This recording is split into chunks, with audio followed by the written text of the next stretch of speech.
Welcome to Hero Stories. My guest speaker today is Joseph Wancer, an icon of the Polish banking system and mentor to many international bankers. He started his professional career in a city bank in New York in the 1960s as an immigrant from Poland, a country that was then a part of the Soviet Union. Joseph, a hardworking and ambitious young man, soon turned out to be a smart banker. He climbed the corporate ladder, not afraid to change positions and move to a new market outside of the United States, including Japan, Great Britain, France, Austria, and finally Poland. His banking career looks glamorous. However, his life was not a bed of roses. Born in a gulag in Russia to a Jewish family, he witnessed the destructive power of war, extermination, and segregation.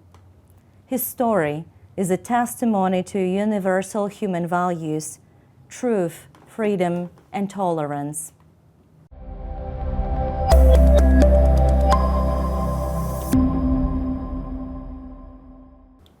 Welcome, Joseph. It's a great pleasure to meet you. The reason we are talking today is the release of your memoir, My Way. But before I ask you about the book and the reason why you wrote it, let me first ask you probably one of the most burning questions, not economists, but people worldwide might be asking. Are we facing another banking crisis? You know, we hear about the collapse of California, Silicon Valley Bank, and other banks struggling, including Credit Suisse. How do you look at this declining trust in banks? Very interesting questions. Let me put it this way. This is not the first time that we are witnessing a series of crises. Every time we think that this is the biggest, the most dangerous crisis. And we find out that we have the ability and capability to survive. The same thing happens now. I would not say that there is no serious situation, but of course there's nothing to compare with what we had in 2008. Let me put it this way, that in Poland, the situation of banking sector is, I think, more serious and in trouble, I would say, than in our region or in the States. But going back to the situation in the States, to me, this is all a question of to what extent the risk management strategies were not functioning properly in the state, in this regional sector, because we're talking about regional banks. This is the 16th largest bank in the state, but still regional. And it seems it's a human error, and usually that's what happens. I don't think this is going to really spread over the world. I think that we might see some issues concerning more the question of psychological fear. People everywhere, when they hear that there is a bank that failed, immediately start thinking, what about my bank? What about my deposits? And this is the biggest problem for the banking sector and for the people. Is this fear. Fear paralyzes, as we know, and people, what do? Firstly, they think of rescuing the deposits, so they run to the bank. And this is what we call the run on the bank situation, syndrome, which is very dangerous, because all customers are running at the same time. Let me give an analogy to that. Everybody knows that if you are in the stadium or in the kino cinema, and suddenly there is a screaming fire. Logic says, be calm, let those who are next to the door leave the area first, and then there will be room for you. But this doesn't happen. Everybody starts running at the same time. And this is sort of the same thing. It's very difficult to rescue the banking sector if people do not act according to standard measures.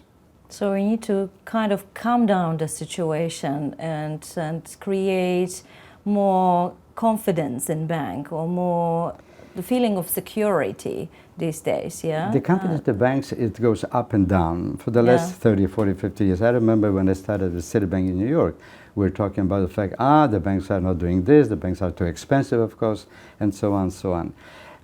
It depends on the overall situation, the macroeconomics, the geopolitical situation.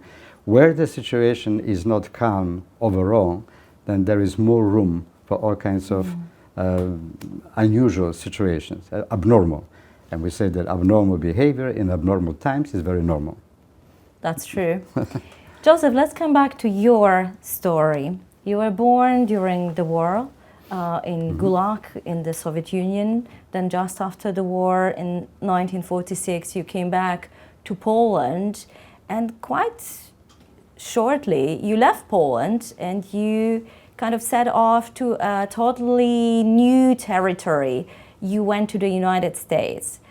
Please help me understand, how did you find strength, to start off new things and to leave Poland that was starting to become, that was kind of recovering from the ashes of the war, but very fast became a part of the Soviet Union?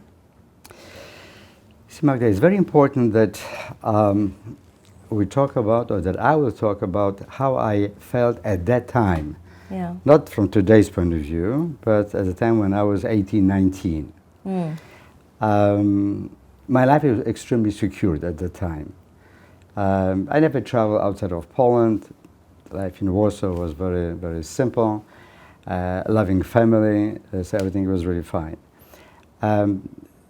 We found out at one point that I could immigrate to the States within months from an organization called HIAS. This is an organization that puts families together, Jewish families together, and they contacted us saying that because I was born in the Soviet Union, I could actually receive permission, the visa from the United States within months. Other members of the family could not do it because they were born in Poland. This is how the system works in the States. It's by place of birth, not nationality. So this was one thing. It was a very big surprise that something like that could happen. How did I react to that? Well, I was very enthusiastic about it because, my God, I'm going to be independent. At 19, I was at the time 19. I would not have to listen any longer to my parents, what to do, what not to do. Yeah. So this was a very, very sort of kind of approach, freedom. A lot of movies that I watch, on Indians and the Wild West and so on. So this was very, very exciting.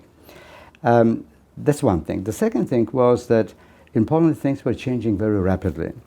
That the years 1955, 56, 57, Gomulka's time, opened up our eyes that actually a lot of things that we thought were perfect were not perfect. They were actually very, very painful. This started with the death of Joseph Stalin, and which for me was a drama.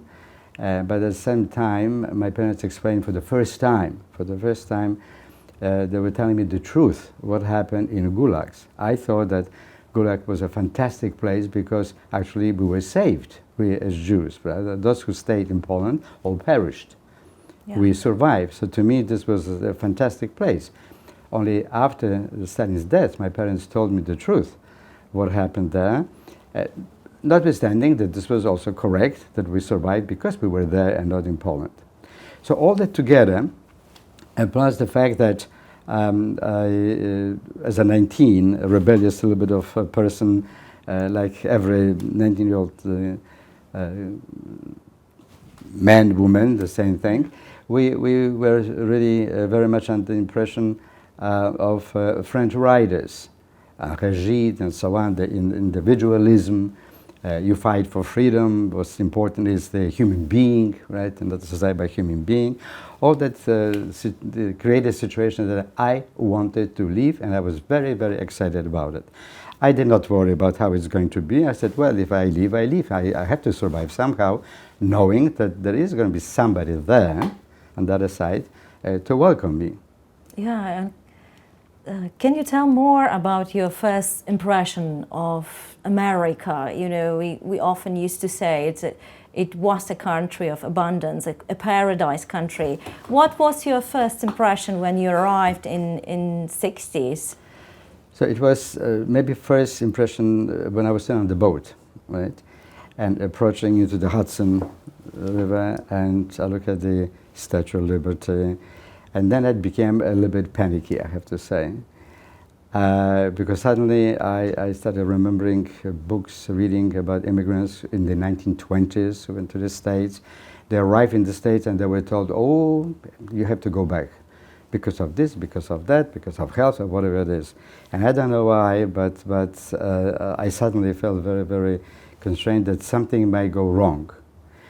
Then I also remember that when you leave, how am I going to even communicate with people, the immigration officers? I did not speak any English. How is it going to be? I was very, very fearful. You know, this was maybe like 15, 20 minutes before I left the board, really. When it happened, I noticed that there were signs, English-speaking, Polish-speaking, Russian-speaking, French-speaking booths, right? And you could, you know, they were calling you and they were directing you. It was extremely well organized. And I went to a booth where they were speaking Polish. And the first impression was a shock, because I saw immigration officers, black men. And I thought, how is it possible? Reading in Poland about imperialism, about racism in the States, lynching and Ku Klux Klan, I said, how is it possible that I see here immigration officers with weapons? They're smiling, they're speaking with other officers, white officers. I said, something is wrong. You know? Yeah. So all these things came at the same time. When I was asked all kinds of questions, the person who asked me questions was smiling, was very nice, so suddenly I realized that it's going to be okay. And then I said, fantastic word, welcome to the States. Sounds and when like I heard that, that was very positive. So I left the welcoming. door and then saying, who is going to be on the other side of the door? Because my cousins who were bringing me in a way to the States, I had never seen them, because they left Poland before the war and during the war. But there were signs, and my name, and they were there, so everything was without any problems. So this was the very, very beginning when I saw them. Maybe I will end with that. When I saw them, there were two of them, two brothers. My heart was pounding, you know, because I did not know actually what to say, how to say it, and I had tears in my eyes. And but they did not. They just said, "Hi, Joe. Welcome to America." You know, and that was the that was the welcome. And that was the beginning of your American, can we call it American dream? Absolutely. Yeah. Absolutely. I think that regardless of what happened, the next 2 years were very, very difficult. I have to say, at that time I was saying that, and today I repeat, it's a country of fantastic dreams. And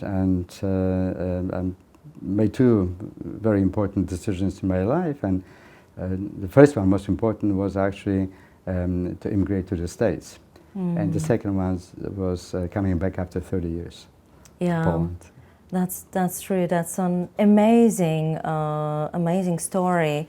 I'm wondering, you know, if you can maybe possibly think about the first kind of milestone or kind of a trigger that enable you to get your job in a corporate world in the Citibank. What did you have to learn or change in yourself to believe you can be worthy of, you know, corporate job and having a good life? Was it the kind of a mindset change? My thinking was a little bit different. I was working, when I came to the States, I was working for 2 years in the factory. In fact, I started washing sweeping the floors. It was very, very unpleasant work, dirty work in the sense that my hands were always very dirty. There was no warm water to wash your hands off. It was the oil grease from metal parts and so on and so on. So I was not very happy with that. At that time I learned English. I went to school to learn English. And then I was drafted. I was for 2 years in the US Army. So when I came back, that was already 4 years after my being in the States, in a way, right, 4 years.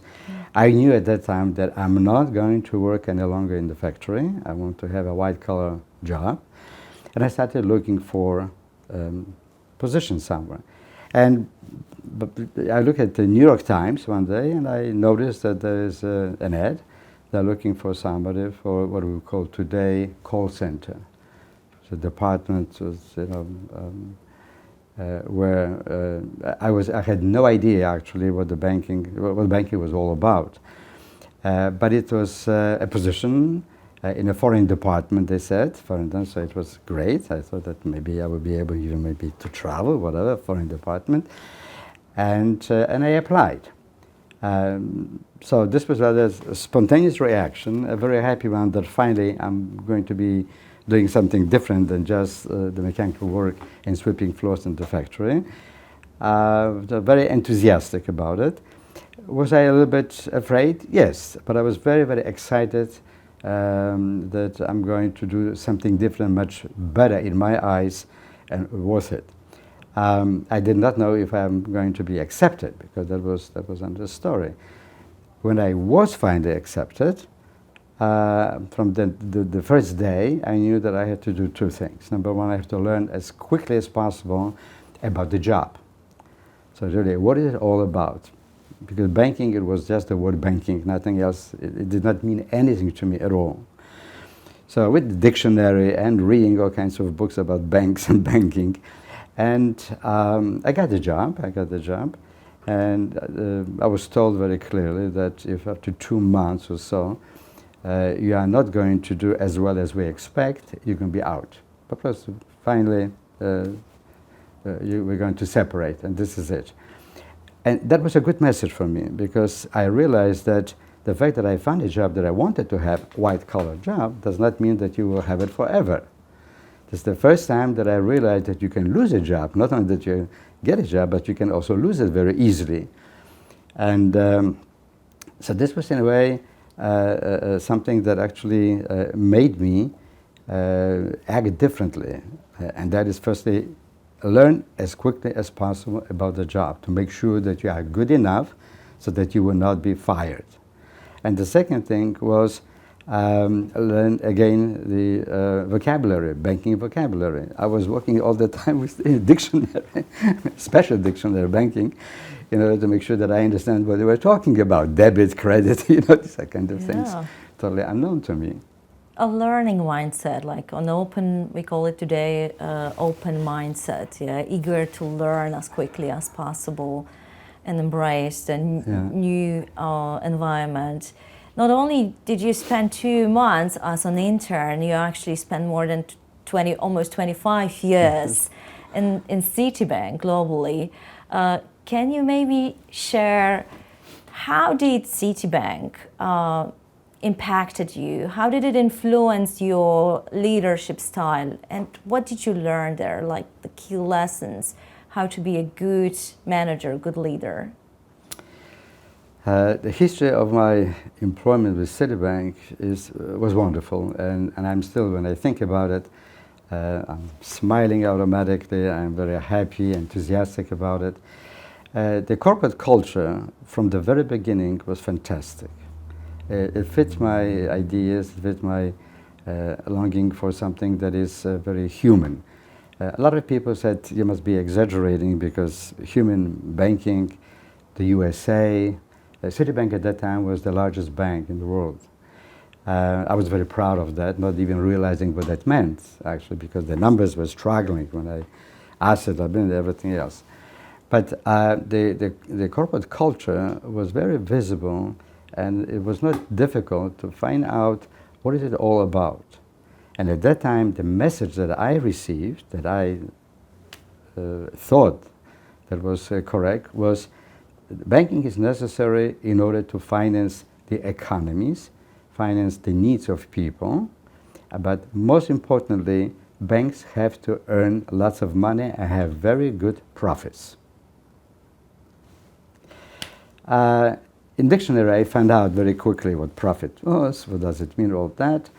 Also, our employees are the most important asset. So when I look at the dictionary and I look at asset, I say something is wrong, because asset is at the table, this and something very. But how can we talk about people as things?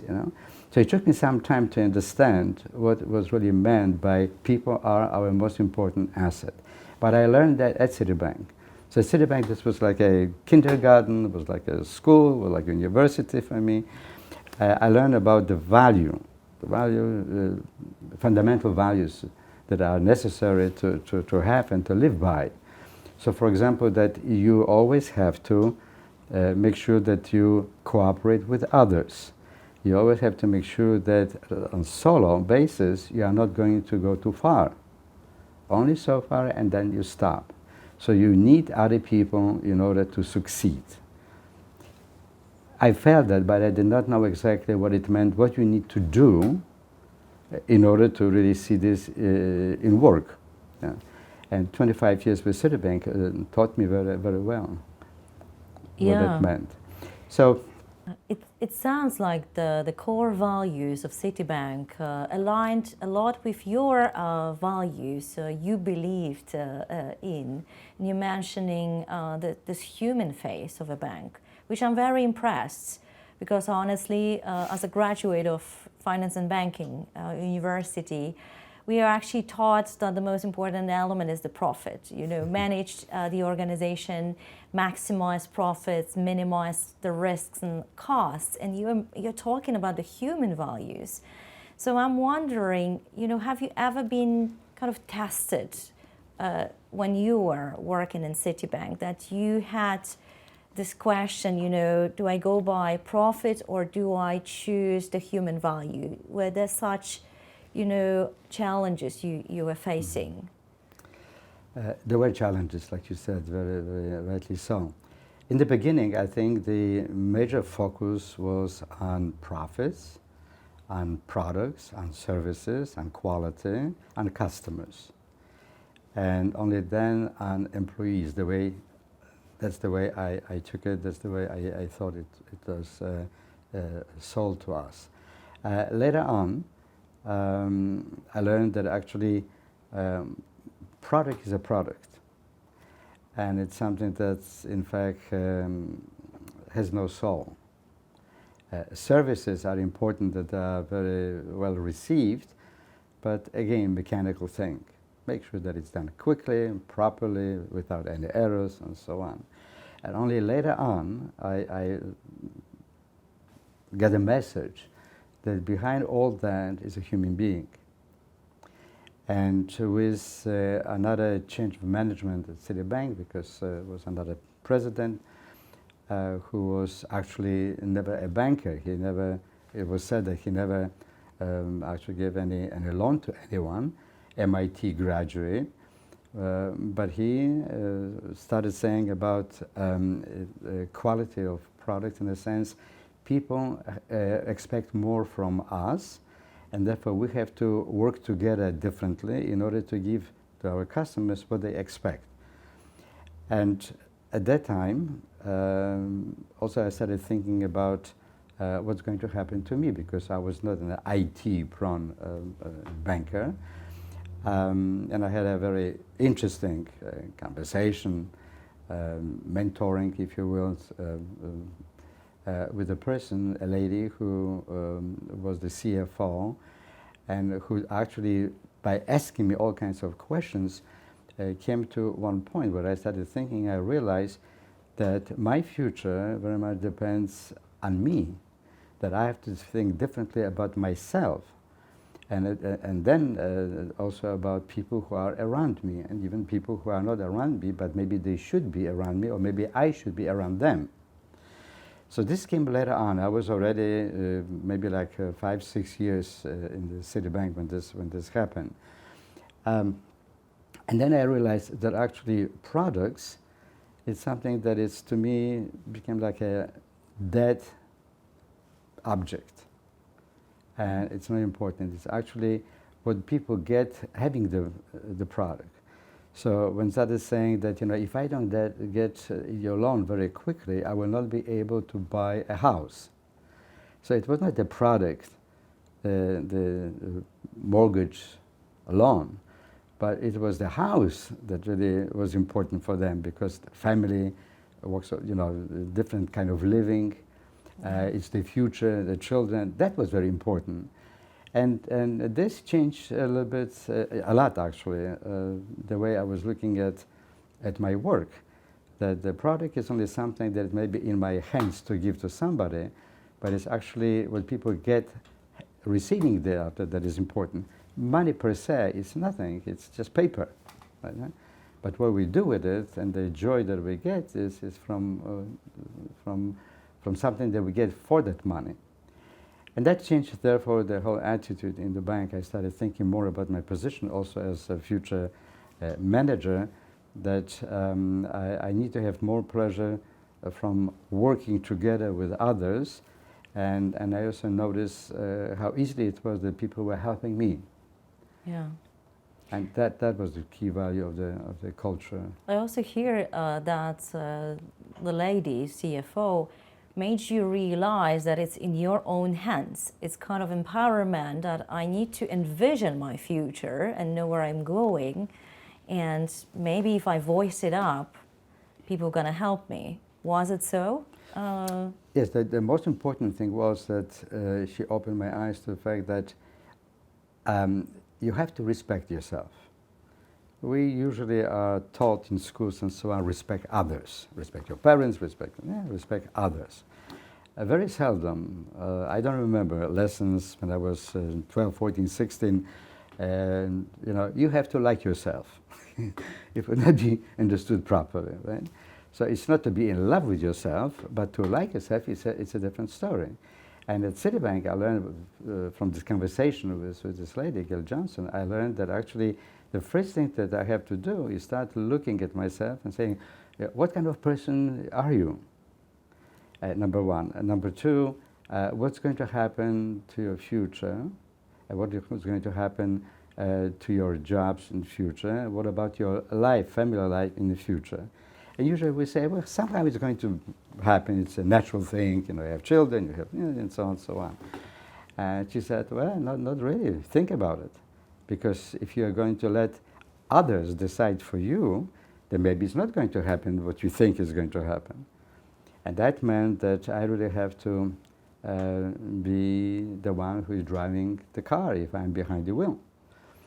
And that's exactly what happened. So I started thinking about myself, and she actually made me also decide almost psychologically, mentally, you need to invest in yourself. If you don't do that, then you're always going to be behind. It's not that you're not going to have some pleasure in life, but you're never going to grow the way you would like to grow. What is the role of mentors like the lady you're mentioning in your life? And is it important to have a mentor, a coach? Some people say in business. How do you look at having mentors in life?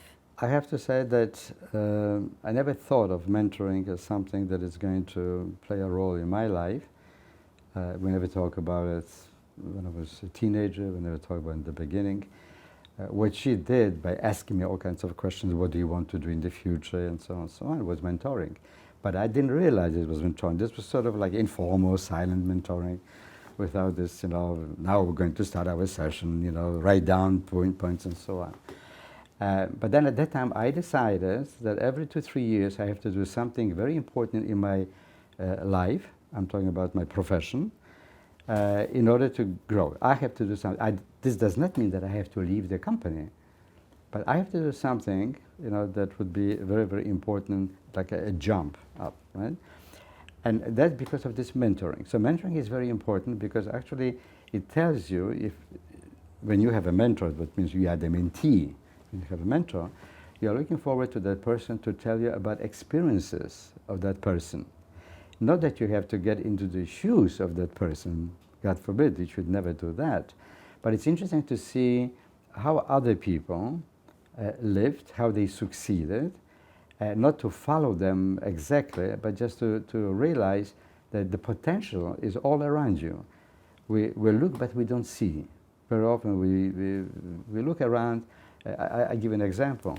One time I remember we went out to lunch with my friends, sitting in New York, and we had a quick lunch, and we on the way back, I said, "Was that a good lunch?" And that person said, "It was great." And he said, "But you know, what did I have? Actually, I don't remember what I ate." You know?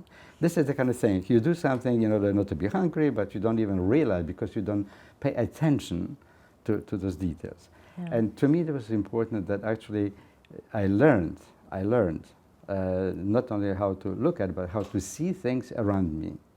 Right? That's beautiful. And this was something that came out from that mentoring with this lady. Make sure that you do something about your life, which means you have to pay attention to relationships. If you don't do that, you will always be alone, solo player. And you made a very strong call, a very strong decision. That was in 1990, wasn't it? You left your successful life at Citibank and you decided to come back to Poland. Poland in 1990, for our international viewers, was not the country that it's today. It was just after the collapse of the Soviet bloc and the very beginning of the, let's call it, free market economy. What was behind your decision? Why did you decide to come back to Poland? To me, this was an easy question, or an issue. What happened in 1989 was a historical event. I never thought that I will ever live to see change in the government in Poland. I thought it might, if it happens, it's going to be in 200 years from now, 300 years from now, and so on. So when this actually happened, I was moved. I was really shocked with the event. And then there was a very strong call, internationally known, to help the transformation process in Poland. I did not know anyone in Poland at that time because this was 30 years after I had departed Poland. So I left 61, I came back 91, 30 years later. Except maybe Jacek Kuroń, who was in the government, but he was not on the business side. But again, I did not speak with him for 30 years. So I felt that this is the time when I cannot miss it. I cannot miss to be part of this transformation process in Poland. Not as a witness just to observe it, but actually to be part of it, to be an actor, and not only just to watch the show, but to actually act and be there. To contribute to the rebuild of Poland. Did you think like that? You want to contribute to yes, I the felt recovery? that with I was vice president already for I think 15 years already with Citibank, New York. So I felt that I know what I was talking about. I had the education, I had the experience. I lived in many countries, so the international cultural aspect. I spoke Polish. I understood Polish very well, and therefore I felt that I am very well fit for this kind of situation. Unfortunately, my family and my closest associates in the bank felt differently. I said unfortunately because it took me a very long time. I thought it was a very long time. Others said that it was a very short time, but it was months. So to me it was very long.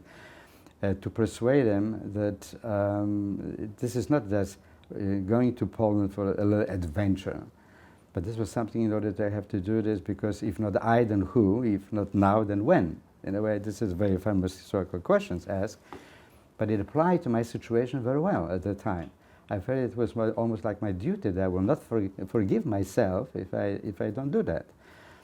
And a lot of tears, a lot. I have to say that my parents, my wife, saying that you have fantastic 25 years with Citibank, everything is fun, and now you are ruining that and going somewhere because I did not have any options or any proposals or jobs or whatever that is. But I said, let me try for a year or two. If it doesn't work out, I come back.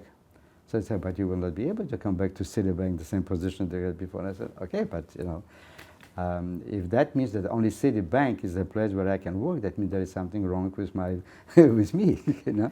So I found thousands of reasons why I should do that, and I became more and more resistant to arguments of my family, my very close friends at the bank.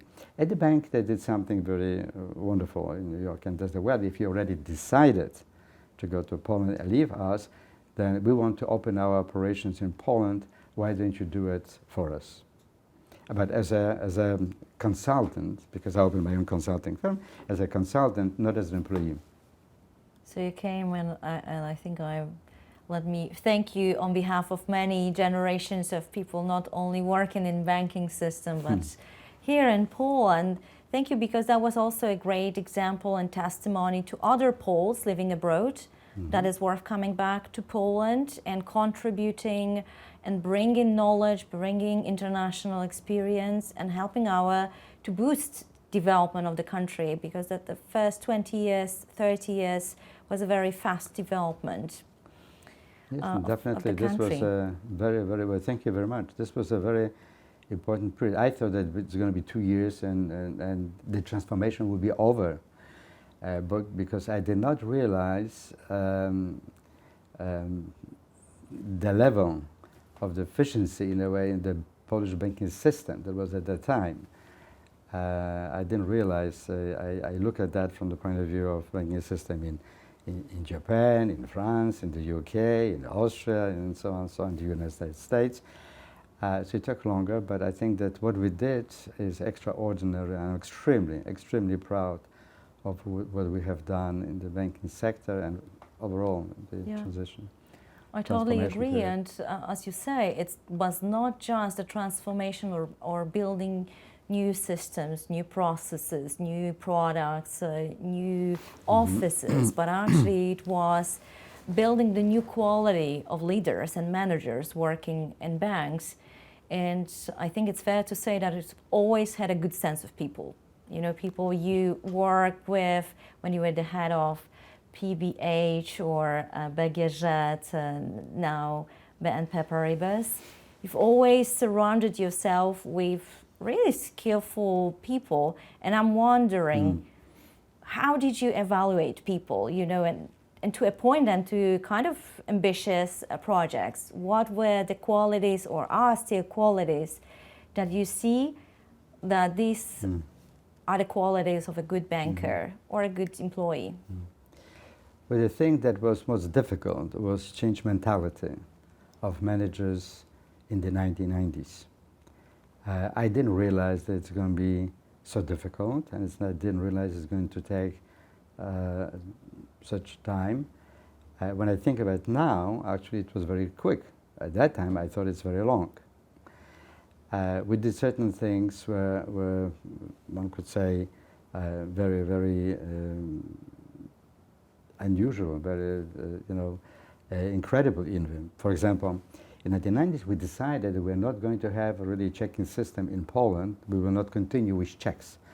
And there are a lot of arguments for saying, Joseph, look at that. In the States, you come from the States. You have checking system, you have the credit cards, you have this one, but you also have checks. We skipped that in Poland.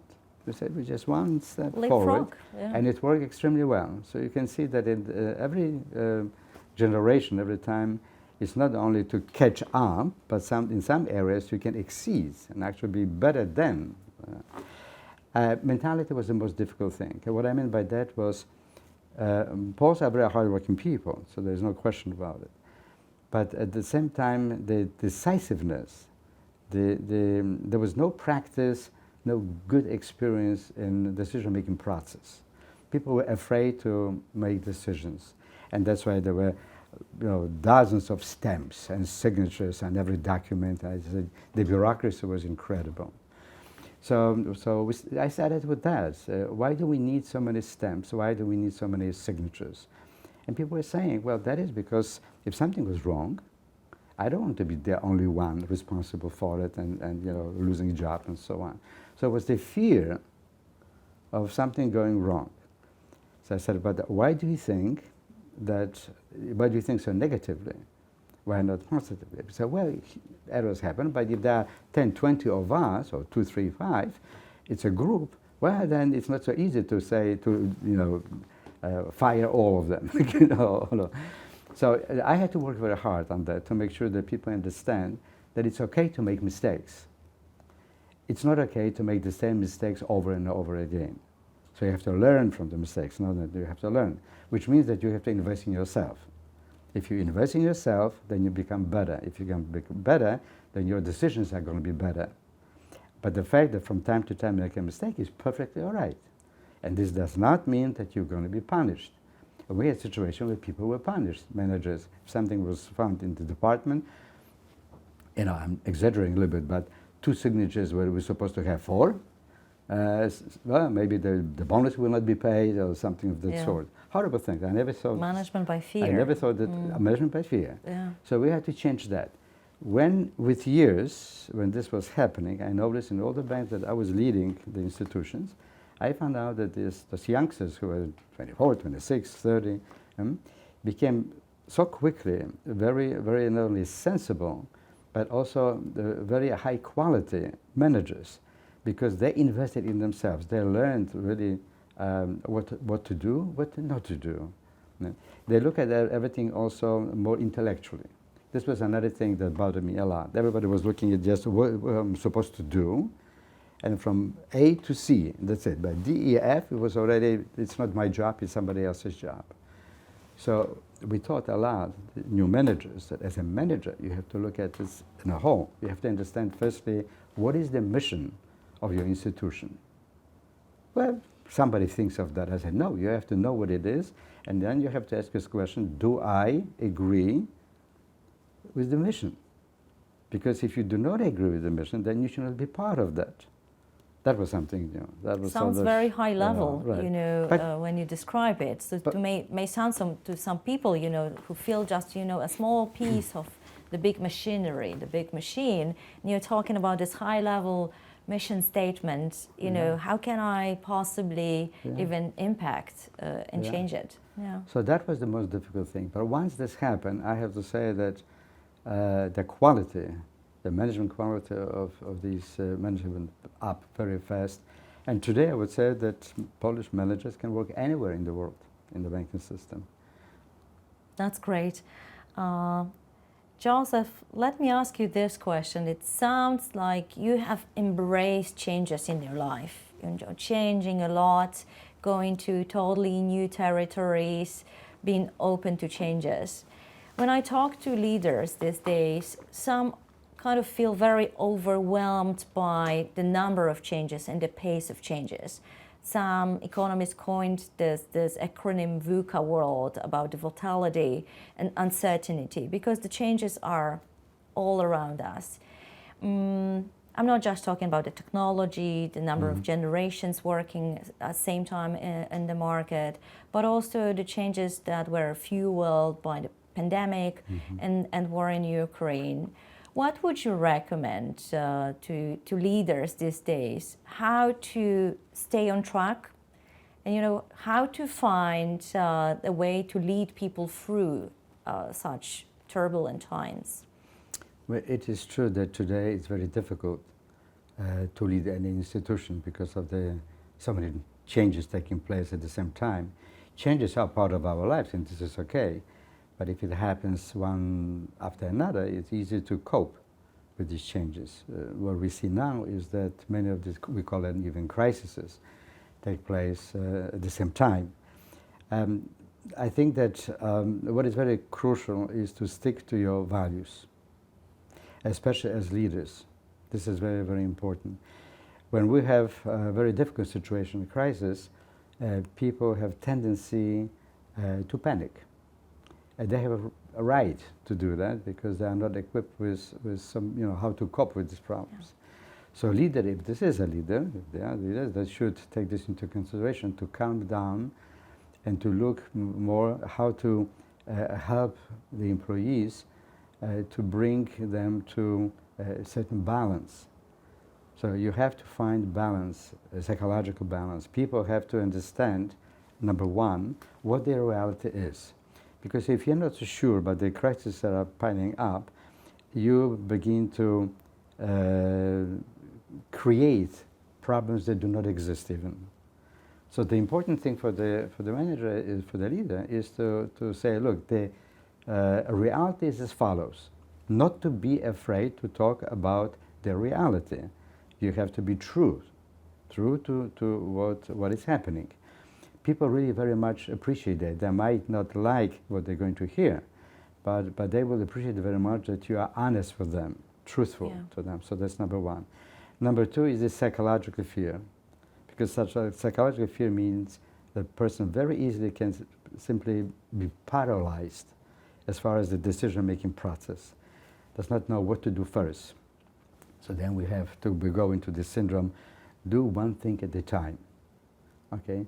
So if you break up, you have some kind of priority systems you have to have. As a leader, you should know how to come up with this priority list. SWOT analysis, you should know how to do that. And then communication. And this is the key, communication. We always communicate, even if we don't say anything. If we smile, we communicate. If we don't smile, we communicate. So the quality of communication is very, very essential. This means that you have to work very hard as a leader to communicate properly with your employees. Not only online, not only by sending messages, but you have to visit, you have to see them eye to eye. You have to travel throughout the country if you have branches and so on. This is very important, that you meet with people and not 2, 3, 5 minutes here. The CEO just arrived and very nice, stay well, everything is going to be okay, goodbye. But rather to talk to groups, small groups, once, twice. This is very important, and that you have to do it very frequently, not once and that's it, but you have to do it continuously. So to really bring back the equality, bring back the balance is the key thing, psychological. Because also what happens if people are very disturbed with what's happening at the job, they're also disturbed in their family life. Because they bring all the fears to the families, and that's very bad, and vice versa. Yeah. So I think this is very important. Motivation. One has to always look for motivation. You have to be motivated in order to succeed. If you are not motivated, the balance is without any meaning, actually. So this is extremely important. And again, leaders have to make sure that they create a situation, they create the ambiance in the companies, that people are motivated, that they can find motivation. Motivation can be found by people in different ways. It's not always the same thing for everyone. So this is something that you have to work on it individually. But it's very important that people are motivated. So it means you have to create certain, I call it magnetic field, where people feel that they are surrounded by not walls, but something that keeps them together, the culture, whatever that may be, that they feel that they can talk about their fears, that they can talk about the problems, but also that they can share their joy, not only the problems. So I love the name, so this magnetic is field. empathy, a lot of this emotional intelligence. And for leaders, this today is more important than just knowledge about products. So we go away from all these very standard models of managing, and we go into something that actually make leaders more human. Make leaders more human. That's a very beautiful statement. That leads me to maybe one of the final questions. You're describing this value-driven leadership, leadership with the human face, sometimes I call it that way. And I read in your book that you have created a set of values, and you actually call it your Decalogue. Can you talk more about what is Joseph Wancer's Decalogue? It took me some time in order to write this in my book, this Decalogue, because I thought it was, in a way, very obvious that what's important for us is to firstly believe in yourself. And I thought that this is something that actually we don't need to remind people. But before we start believing in others, we have to start believing in our own qualities. and see as the pluses and minuses. We have both, and it's perfectly okay, and we are always going to have them, you know, throughout our life. But it's better to make some kind of choices. Do I want to stay like that? I want to actually develop myself into another person, to change my, you know, character, certain things. So the values are the key things for Decalogue. You know, the values, the set of values. One thing is, be proud of yourself. So the question is, whatever you do, is that giving you actually the reason to be proud of yourself or not? If not, we then find out what's missing. It's not only that, yes, I will be very happy about myself, I think I'm the greatest, and so on. That's not what I meant. What I meant was just actually to go through this analysis. Am I the person that I would like to be like? And if not, what's missing? Not to be afraid to ask these questions and then do something about it. So in Polish we have very well saying, trzeba chcieć. You have to want to do something, not only to dream, but actually you have to do something so these dreams will come true. Another thing is diversity. When I came to New York, this was one of the things that struck me, you know, the diversity in the city. You know, it's not only the color of skins and people dress differently, but the thing that I think mostly affected me was the restaurants, actually in New York City. Because as I found out that I can go to Chinatown and have a Chinese restaurant, I can go to a Jewish area, we have Jewish restaurant, I can go to Turkish, and so on, Greek and so on. I don't have to travel to Greece, I don't have to go to Japan to have Japanese food. And everything it depends which street you're in. So that was fantastic. I never had this before, you know, in Poland and so on. So I felt that this was great, and I loved it, this diversity. With diversity, also in the job, I learned in Citibank that you learn so much quicker about certain things than if you would do it by yourself and step by step. People with diversity, people from different walks of life, suddenly they throw at you their ideas, and you only have to think, do I understand what it meant, and then do I adapt or not? Right? And then what happens is that you find out that others expect of you exactly the same thing. That you would tell them how you feel about certain things, about different cultures, and it works very well. So diversity is very important. The equal treatment, equality. Yeah. I did a lot of work with groups, women struggling for more opportunities in the States. I was for a year recruiting in the highest universities in the States, in a certain model that you will have 10% of minorities, you know. So it's a tremendous experience, which I tried also to convey here to a lot of people. So equality. And with that, in the States, I felt that we had a problem. I still have today, there's a problem. Racism is, in a way, the United States was like, to me, the perfect example of democracy. At the same time, I saw that it's also an example of racism. Was happening, especially when you leave New York and you go south, you go different states, you see this. It's changing, but I still remember certain events, so that's one thing. Another thing is working together. Is actually, it's crucial that we manage by freedom.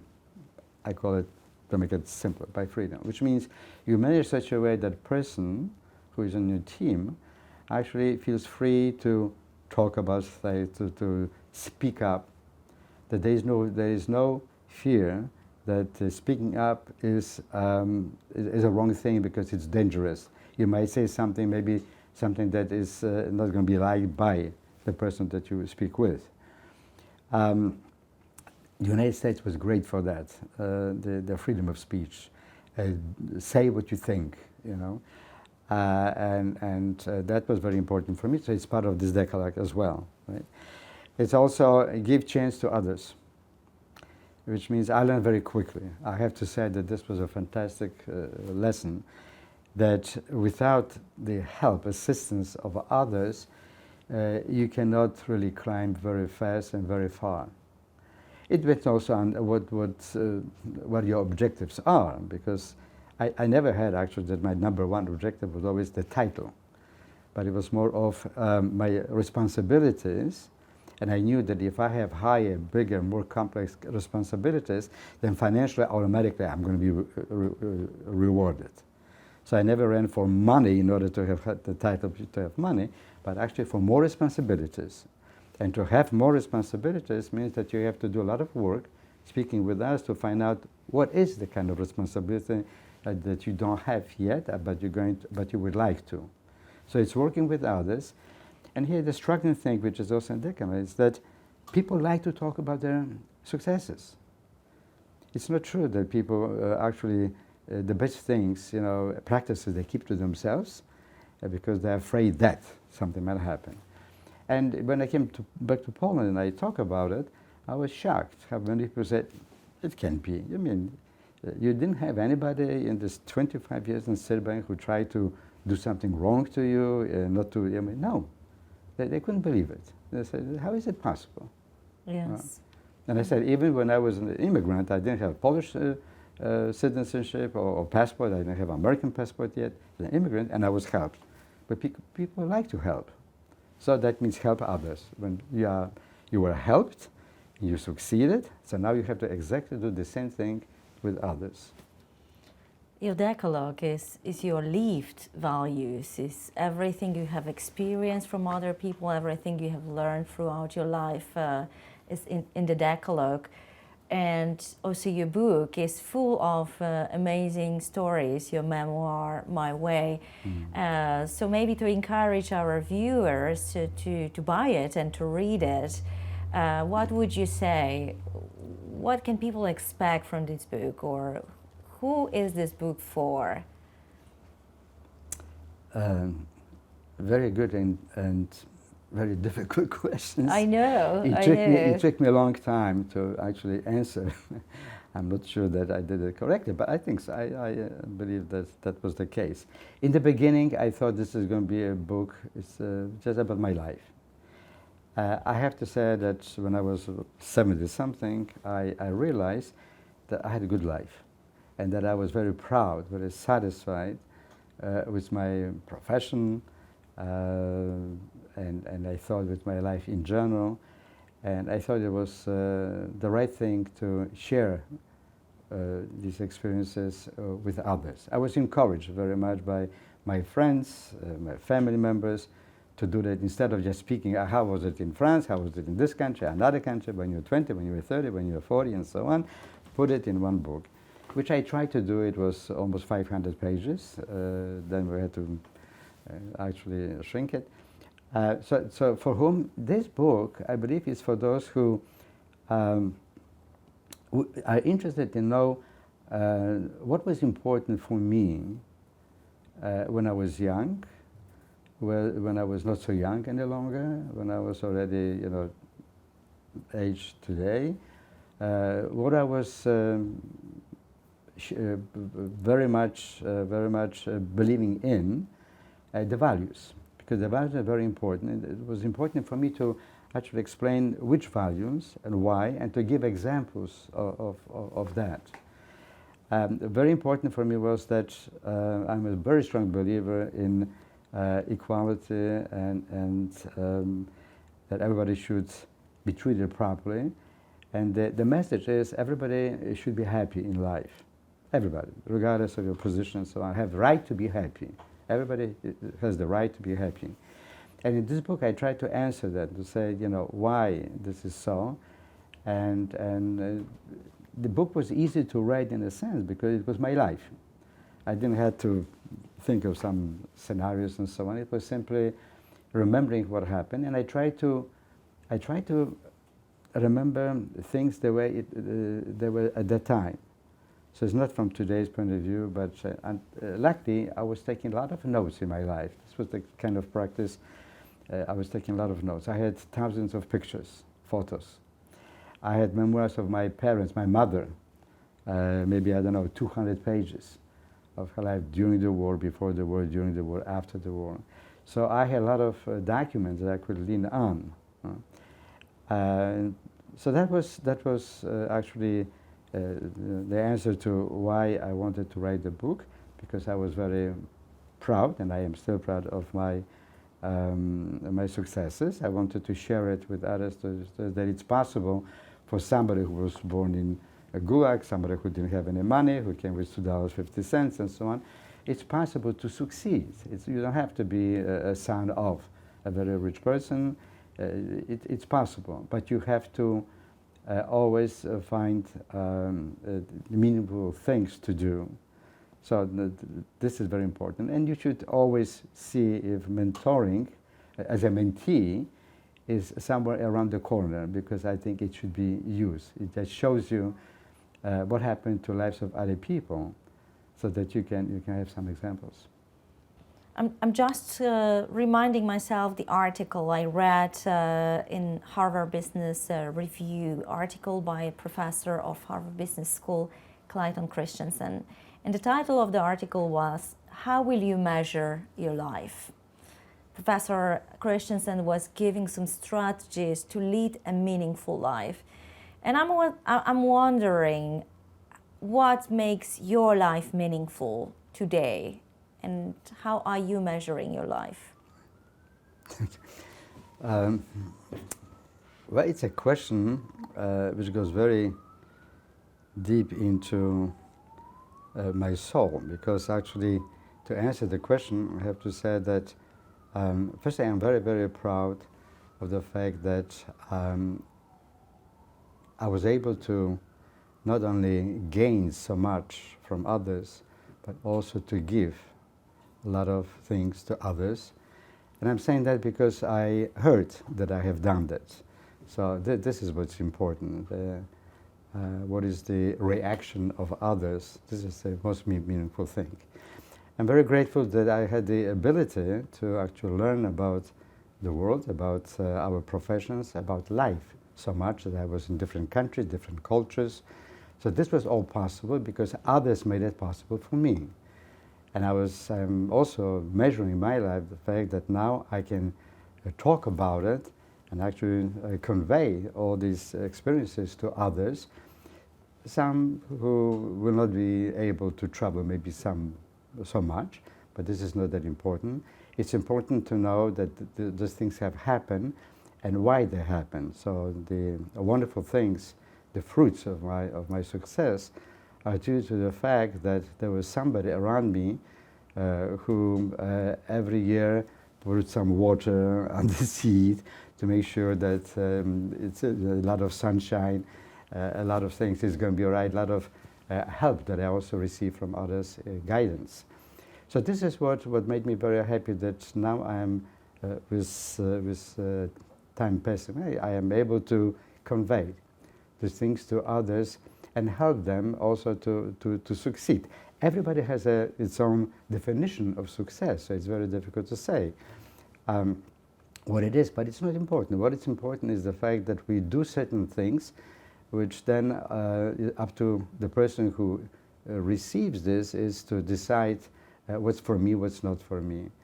That's number one. Number two, I think that I have some examples of people that I helped literally, meaning that this is not just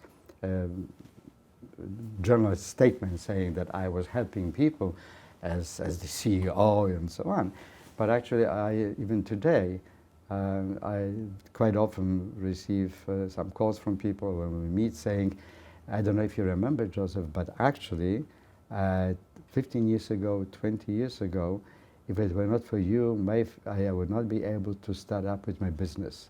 Mm-hmm. You actually had me to do the business. Some cases I don't remember, I have to say. Amazing. But that makes me very proud. So when you say how to measure, I measure that according to what I hear from others about me as a human being, as an executive. But the key thing also is not as an executive, but it's more as a human being, and I am relating to things that I do in foundations. This is somehow that I want to make sure that those who give lives in order to spare the lives of other people are recognized. The righteous, because actually they are the heroes of our future. And we have to also remember that mankind, it can be very beautiful. It's not only the wars, it's not only the criminal acts, but also that mankind can create very, very wonderful things for our future. Yeah. So we have to make sure that we really don't judge too quickly from what's happening. I strongly believe, this is one of the values from my mother actually, is that you should remember the past, but you should always live with the future. That's true, and especially when you say so, thinking about your engagement in the foundation of Auschwitz-Birkenau, or now the new foundation you just started, it's so critical to keep this memory, and at the same time to build reconciliation, build dialogue, and have us understand the situation. Yes, you mentioned the word reconciliation. This is a wonderful word to use now, because we very often have the tendency that we generalize. The Germans are like that, the Jews are like that, the Ukrainians like that, and so on, the Americans, and so on. Where actually what is important is the human being, and not the nation, it's not the religion, but actually who kills or who gives life is the human being, is a person. It's somebody who has a name and so on. That person is actually responsible for the bad and good, regardless of what kind of regimes we have, what kind of systems we have, or what kind of nationality or religion. It's the human being. So what I'm trying to do is actually convince also all those, especially young people, to think differently, to think that human being is responsible for our lives, and therefore pay attention to what kind of person you become, and don't run away and don't shy from the true issue. You have to really believe in a human being. That's a very beautiful statement. Sounds to me it can be the closing of our interview. Believe in a human kind and believe people are good. I thank you so much for this enriching conversation. I do believe it's going to be an inspiration to people worldwide who are looking for a meaningful and authentic life, and life that can be successful, but also the life they can contribute to the planet and to other people. Absolutely. You're a great testimony, and your life is a testimony to what is the most important to us humans. Thank you so much, Joseph. Thank you very much. Thank you.